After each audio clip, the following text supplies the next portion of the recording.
I think we spend a lot of time talking about problems, but if we look at problems from a different perspective, there are also opportunities. And so as much as we could think of ourselves as problem solvers, we could think of ourselves as solutioneers towards the future. And I really love these guys. Their tagline is evolve to solve. And that just seems so much more inspiring than thinking about problems. I mean, we have a radical opportunity to transform consciousness and transform our way of life, working together. And so it's a really great privilege to be working with these people and promoting their vision, and spearheaded by filmmaker João Amorim from Brazil. Time for Change, 2012 Time for Change is an incredible work, and I want to make sure that all of you know that the film in its entirety is going to be shown tonight at 5 p.m. So with that, I'm going to bring João up here and let you have that.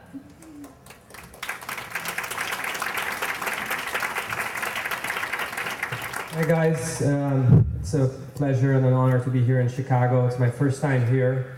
I was animation director actually for a film called Chicago 10, which is about the story of the Chicago 7 trial.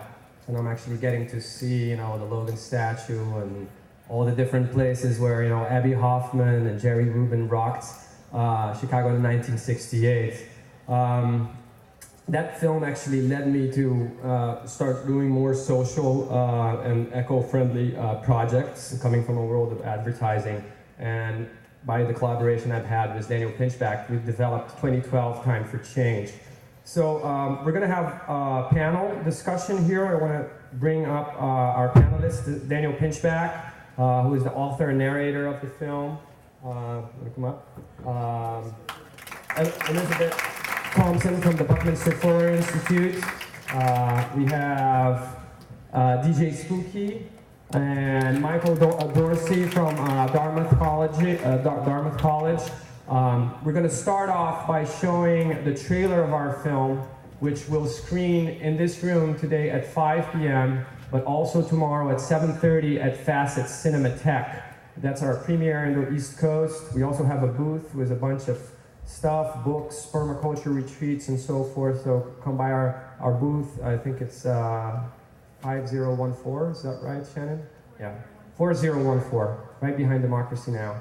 So let's roll the trailer, and then Daniel's going to be the moderator.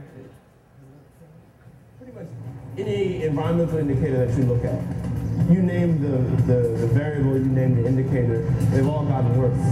We're looking at the moment at a devastating ecological crisis, a financial crisis. The system that we have is beginning to misfunction in massive ways.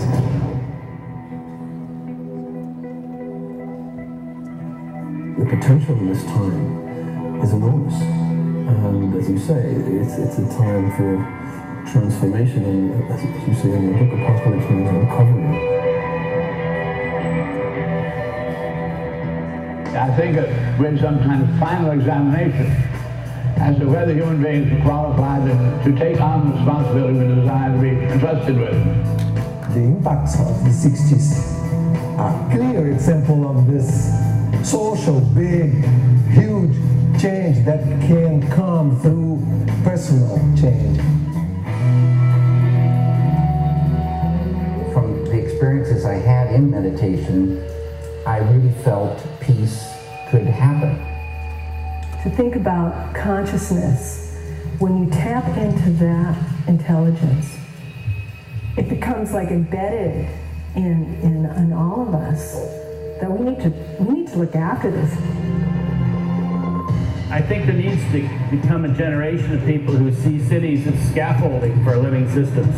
You can create a washing machine with an exercise bike and use a pulley system to attach it to the motor of the washing machine, ride your bike for 20 minutes, and you've just washed your clothes. There's a Nietzsche quote that I used in 2012. He says that the deed creates the doer almost as an afterthought. So that the transformation of consciousness that we are capable of as individuals and on a species level comes out of the deeds that we do in this time that's available to us.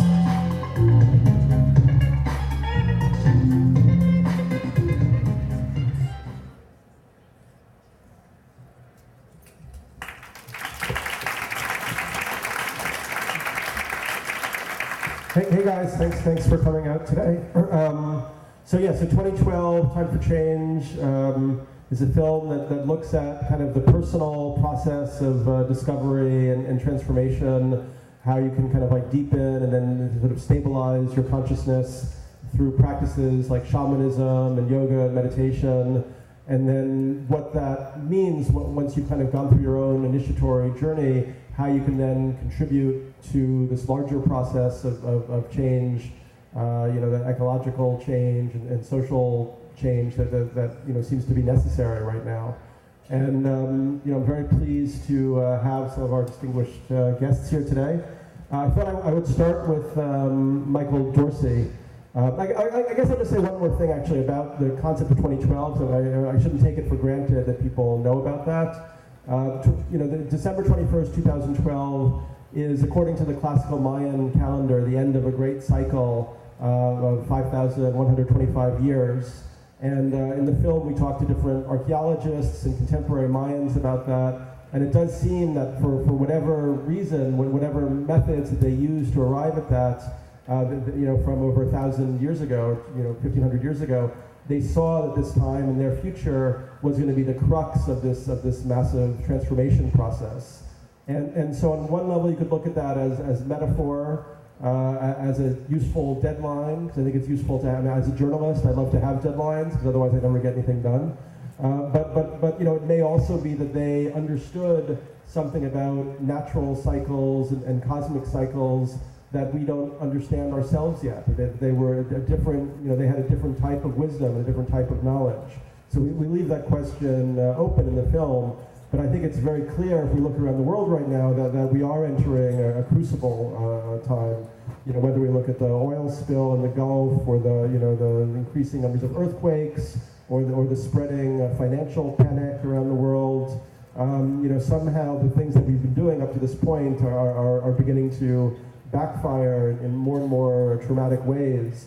And if we want to go forward successfully as a species on the Earth, we're going to have to examine our individual and collective behavior and make changes.